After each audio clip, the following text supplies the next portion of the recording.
Welcome back to another edition of the Founder Spotlight. Today I have the founder and CEO of Rebel Rabbit, Pierce Wylie. Welcome, Pierce. How are you doing today? Doing good. Thanks, Lars. Yeah. So, I was doing a lot of research for this interview and kind of going over your background. You've had a pretty impressive journey, cannabis as well as beverage spaces. Looking back at your early career, what was kind of like the moment you knew that this was the path you wanted to take? Yeah, thank you. Well, prior to starting Rebel Rabbit, I was working for a healthcare company, behavioral health. Mm-hmm. So I was not clinical. I was on the business side, but we were treating people that had, addiction and mental health illness issues. So one of the things there is harm reduction. That was one of the philosophies that we believed in. So was very well versed in harm reduction. My partner and co-founder Billy, he's a big believer in harm reduction in his journey to recovery. So long before the Rebel Rabbit idea came up, we were kind of bonding over harm reduction. And in this case, we're talking about alcohol. He's completely abstinent from alcohol. I was kind of the classic binge drinker that was just doing too much and the hangovers were getting to be too bad. So that was really what we were talking about, was kind of like the negative effects on alcohol for us personally. And being believers in harm reduction, he's the one that told me about Delta 8, which was at the time, that was like kind of what the craze was. And I was just blown away, like, what? This is legal? Like, how can you do this in South Carolina of all states? So anyway, he's got a brewing background, distilling background. That was kind of where it clicked, like, this is ripe for harm reduction. If alcohol is more harmful than cannabis, then let's find a way to put this in a drink and help either eliminate or reduce people's alcohol consumption. So that was the idea. So it was my professional background, Billy's life experience, and then combining it. And then obviously now this industry has just blown up and everyone's pounding the alcohol alternative drum. I feel like harm reduction kind of doesn't get talked about as much, even though that's probably what everyone's saying without knowing that they're saying it. But anyway, that I was a big believer in it. So once Billy formulated it and packaged it, I immediately thought it had legs. So I did moonlight for about a year as I transitioned out of my job. But I knew it was one of those moments. It was like a panic attack, but of positivity. I remember the feeling it came over my body, like, oh man, this could be for real. So I feel like I knew immediately once we had a prototype, and then it was just plotting my exit to get out of the corporate job and get into starting it ourselves. Yeah, so there's a lot there, and I kind of want to stick with the beginning stages of Rebel Rabbit here. And, yeah. You have a really cool logo. Obviously, the brand is really fun and cool is the only way I can really describe it. What was that like? So you have the product, you have the prototype and everything like that. When you were formulating the brand and the concept around the packaging and everything, walk me through those phases. Yeah, so there were phases. So at first, Billy had a hemp company called Swamp Rabbit Hemp Company. And in Greenville, South Carolina, there's something called the Swamp Rabbit Trail. And there's Swamp Rabbit everything around here. So he had Swamp Rabbit Hemp Company. We had no money. He already had a logo. He already had a name. So we're like, all right, let's just create some, quick and dirty packaging to get the prototype out. We ended up getting our hands slapped by the Swamp Rabbit Brewery and Tap Room, so we had to rebrand into the name Rebel Rabbit, which we can talk about the meaning behind Rebel Rabbit and what that means. But as far as the packaging goes, when we did our rebrand, when we kind of got out of prototype and knew we had something, we invested pretty much all of the money that we had put into packaging. Packaging was like paramount. We already believed that the liquid was good from Billy's formulation, but the packaging was everything. So we invested a ton in that. We worked with a branding agency from Barcelona, and we wanted shelf pop to be a thing. We had bright colors. You needed eyes drawn to it. We wanted a prominent logo. Obviously it takes a long time to build a polo horse or a whatever, but we wanted to have that thing eventually that it could be known, just this rabbit head, that could be known. So we spent so much time on it. We spent more time doing the packaging design than we did the recipe formulation. That's how important it was to us. And then, so once we came up with the packaging, then it's like, what's the brand? We got the product, but what's the brand? And that's where we've just really tried to stay true to our roots and the authenticity of who we are as founders and bringing that into the brand. And that's why some of the messaging behind Rebel Rabbit, like you do you, it's about being different and and owning that you're being different. So we just try and think like, what's our natural personality that we can incorporate into the brand as founders? We've just been building on that, and it's been a very fun exercise growing it. Yeah. So you mentioned there that there's a story behind the name and everything like that. So kind of what you went into it a little bit there at the end, but is there more to that story? Yeah, so when we knew he couldn't be Swamp Rabbit, which of course that's not a very appetizing name for a beverage brand anyway. No one wants to drink swamp water. So we were thinking about what we were going to pivot to, and we liked the rabbit, and we wanted to stay with that. That's paying homage to our hometown Greenville. But this is actually the copy on the side of the can. It says, "In a world glamorized by alcohol, we are the rebels." Like, we are the rebels running in a different direction. So what that means is, our origin story was Billy was at a brewery. He's drinking water, and everyone's like, "What's wrong, dude? Like, go get a beer. Like, you good?" Like, all of those not fun questions that come up when you're the only person in a group not drinking. So we said, what is a rebel? A rebel is someone who does the opposite of what the mainstream is doing. So in a world glamorized by alcohol, we are the rebels that are doing not that. So that's why I say we've all been the odd one out in a group when everyone's drinking alcohol and we're not, and we think that's what makes us rebels. So join the rebellion, like it's join a community of like-minded people who don't view alcohol as the only way of social drinking. And that is our mission, is redefining social drinking. So that's like kind of what our community kind of rallies behind. I love that. I've definitely got those questions myself. It's been a little over a year now since I stopped drinking. So I'm getting those questions a lot less from people I know. So that's good. But I love that. And you mentioned community there a couple times, and building that community even offline. We were talking about that a little bit too. And obviously, Hurricane Helene came through your overall region up there, and you and Rebel Rabbit played a big hand helping recovery efforts, using your resources and facilities to can some water to send to Western North Carolina. So can you walk us through like what that process was of getting that, how that impacted the flow of the business, shifting production, just overall what that experience was like? Yeah.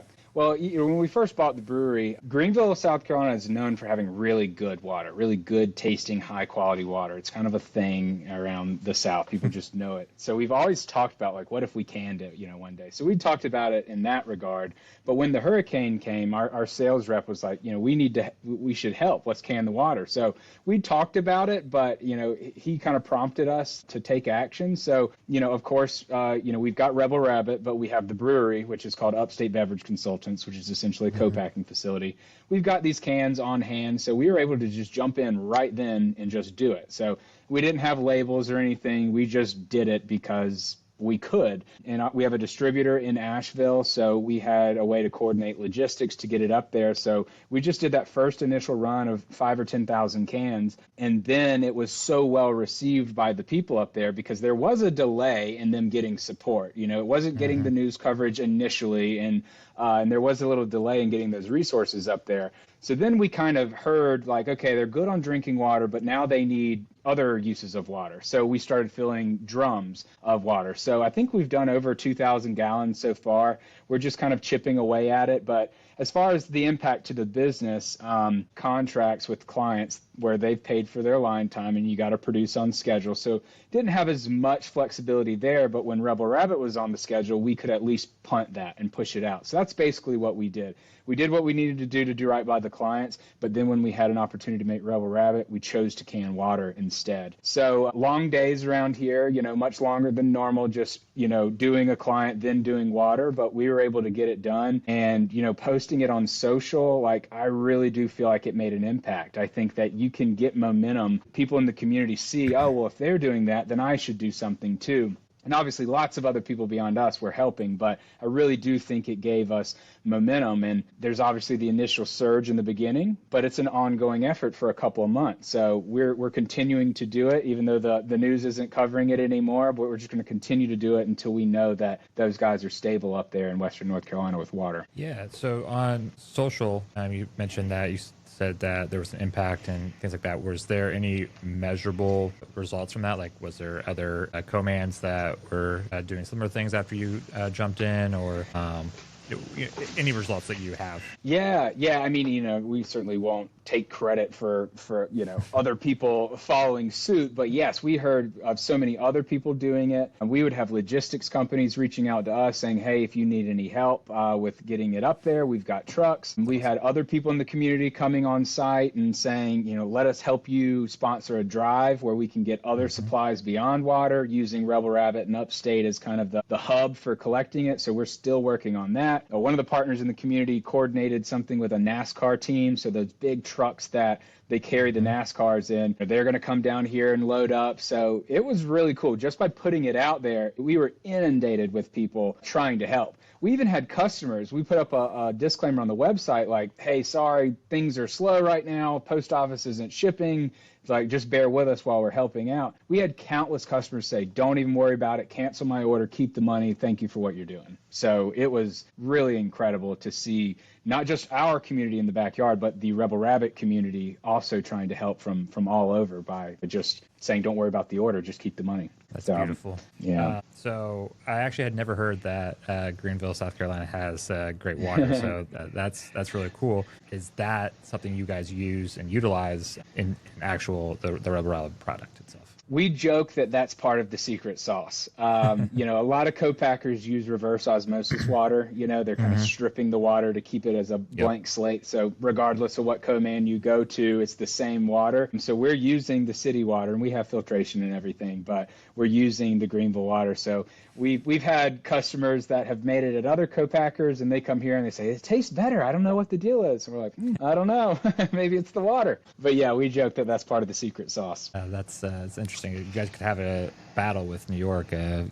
Who has the better water? Are the bagels as good in Greenville versus New York? They might have us on the bagels, but I'll put our water up against anybody. So kind of coming back to you and your career, you've faced challenges throughout your career, I'm sure.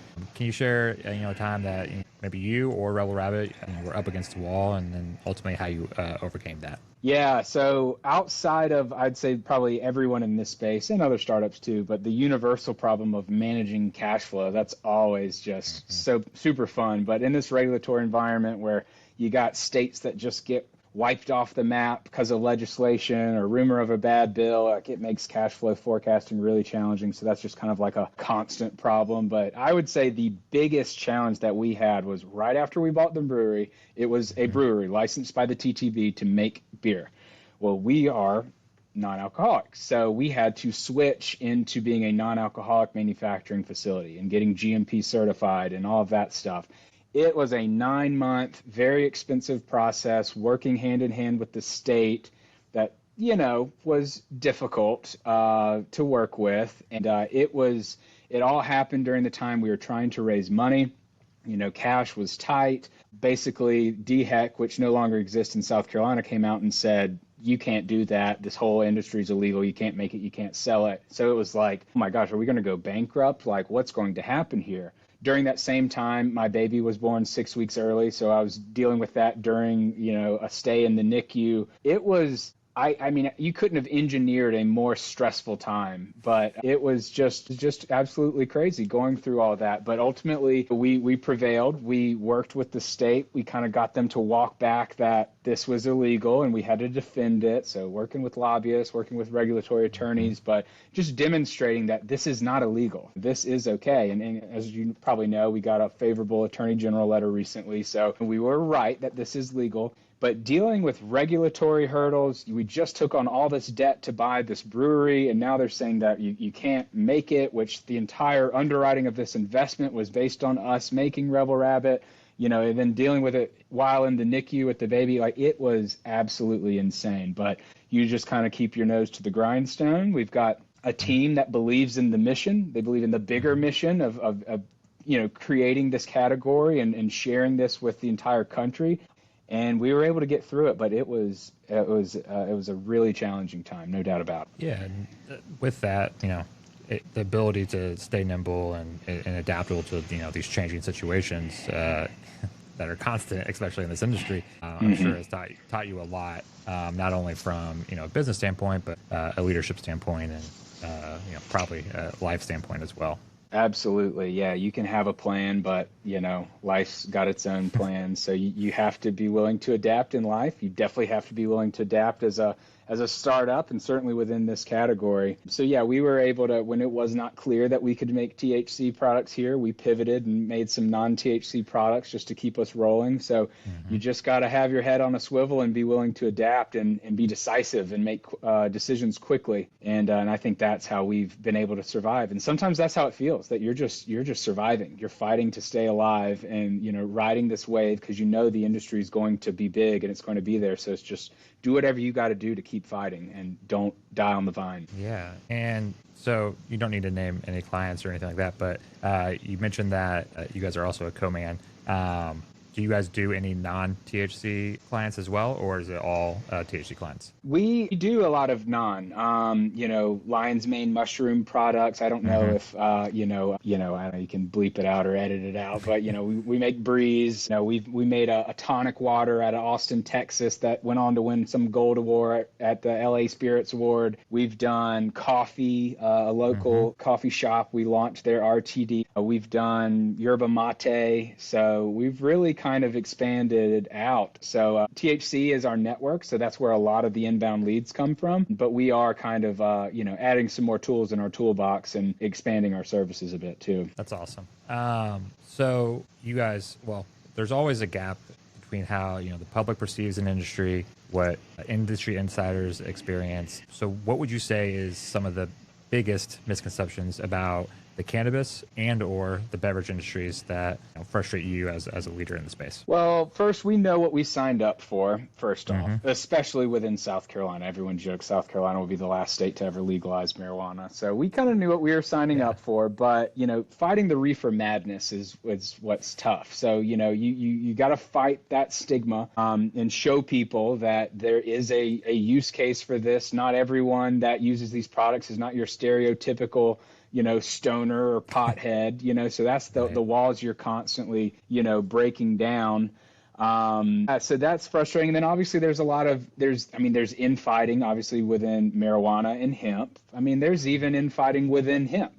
People have different thoughts on how we should be approaching federal legislation and state battles and stuff like that. So, I know we all want the same thing. We want THC to be mainstream. We all believe in the plant. We all believe in the benefits, and we believe people should have access to it. But so the infighting is frustrating, but I also recognize that it's not that simple. It is a complicated issue that we all have to find common ground on. But I wish we were all working together to just fight stigma instead of fighting each other. But that's just where we're at right now. Yeah, it's very interesting time all around.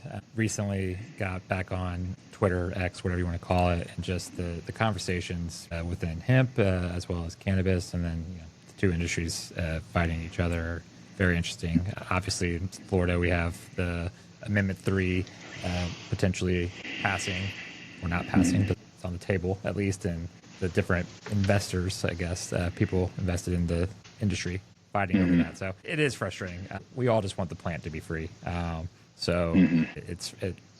Money kind of ruins that. It does. It's a necessary evil, I guess. It's part of commercializing things. I would say for the beverage industry, and again, people are not going to agree with me, and people are going to, probably light us up in the comments, but I do think that the THC beverage category, really hemp specifically, dispensaries, they don't carry that much beverage product, and if they do, it's higher milligram. But those systems are not set up to have the infrastructure to really be able to mass deliver beverages to the masses. So that's where like the beer and spirit and wine distributors come in. They have the ability to really take it mainstream. So I think that accelerates the entire industry. If again, the goal is to get people on board with THC and believe in the benefits and that this shouldn't be stigmatized and overly regulated, then what's the path to get it more mainstream? And I think that comes through working with these distributors who have all of these points of distribution and all of this infrastructure that's already set up, that's proven to work in the 3-tier system.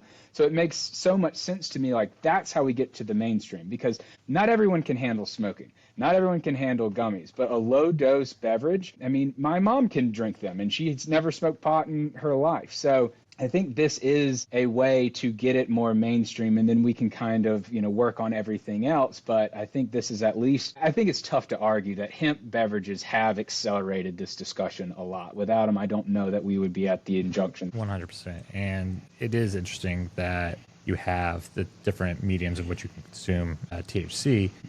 I've used all of them. Personally, I don't smoke a ton, not so much that I don't enjoy that effect. It's more so the actual physical act of inhaling smoke I don't enjoy. Exactly. But everyone's always like, why would I drink a drink when there's an edible right there that has 10 milligrams, then I can just take it all once. And it's like, you're not understanding the concept around what drinking a beverage is. It's not necessarily that I don't want the full 10 milligrams. It's that I don't want the full 10 milligrams to hit me all at once. I want to have it spread out over the course of, let's call it an hour, however long it takes me to consume that drink, or have 3 2-milligram beverages or whatever, and spread that out over the course of several hours, because I'm not necessarily trying to get hit with 10, 20, 30 milligrams of THC all at once through a gummy. I mean, and a lot of people can't handle that. And it's like, if you are drinking alcohol to get drunk, then okay, you're going to navigate to, you're going to gravitate towards spirits, liquor. You're going to get straight to the point there. It's very similar. If your goal is to just get really high, then yes, smoke, take a high milligram gummy, take a syrup, whatever it may be.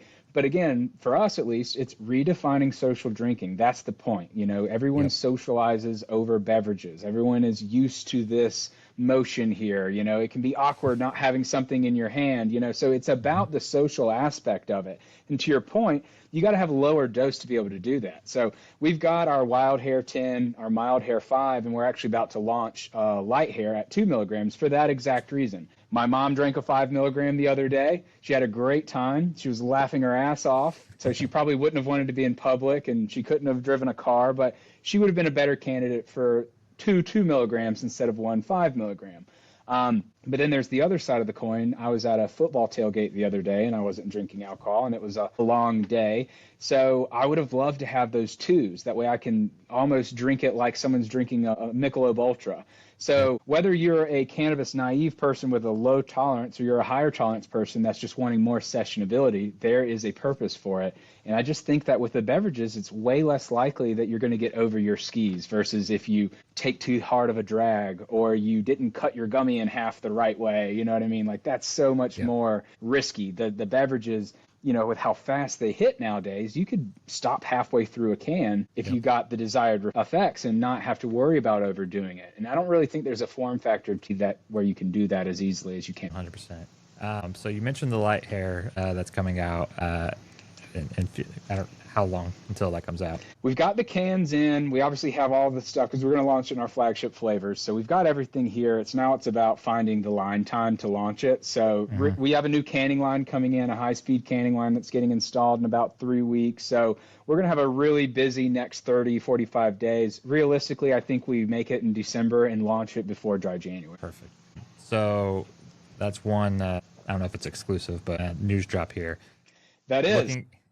Perfect. But looking ahead, what's the boldest move that you plan to, make within the beverage sector? Yeah, I was thinking about that. I don't know if this is the boldest, but because it's not like this is completely innovative. Other brands have done this. But when we think about redefining social drinking, THC was kind of the horse we chose to ride as the alcohol alternative. But what we really thought about at the beginning before we started the company was like just kind of this better for you concept. Any functional ingredient where you can kind of engineer a feeling, maybe it's not identical to alcohol, but it is giving you a feeling that you can drink instead of alcohol. So that can go beyond just THC. So, Breeze is doing it with their Lion's Mane, their Flow.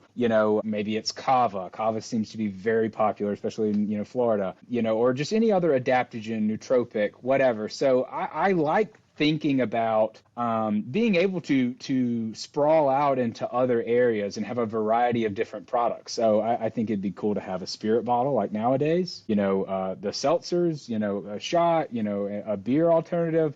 Like, I like to have an entire family of products that are all that kind of better for you social drinking alternative. The challenge with it is, how does that fit into one brand ecosystem? Like, I think we've been very disciplined about the SKUs that we've launched. We've only added one new flavor since we dropped. So how do you coordinate it all to where it all fits in one ecosystem? So that is more challenging than creating these beverage concepts. Billy can whip up a recipe that's tasty very fast, and we can, work on the packaging design, but how does it all fit into the ecosystem? So that's kind of like the dream that we have for Rebel Rabbit, but there's a time and place to start doing that. And I think, we've got to make sure that we're just growing at the pace that we're at, fighting these industry challenges and stuff. And when we're stable, then maybe we have that luxury to branch out into other areas. But that's kind of the vision I have for the brand. Awesome.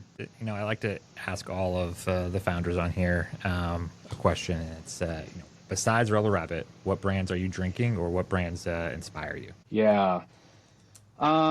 Let's see. So I try all of the brands. I always, if I'm at a Total Wine traveling or, on a ride along with a distributor, I always buy the brands. I always want to know what people are doing. I'll say one that I love, and we happen to make it as well. I think we've been very fortunate that the clients that we brought into Upstate, they're really good. Like, if we were Procter and Gamble and we were making investments, like, our portfolio is awesome, but, we do nothing but make it for them. But Pharaoh's, I think Pharaoh's has a few of the best tasting drinks on the market, period.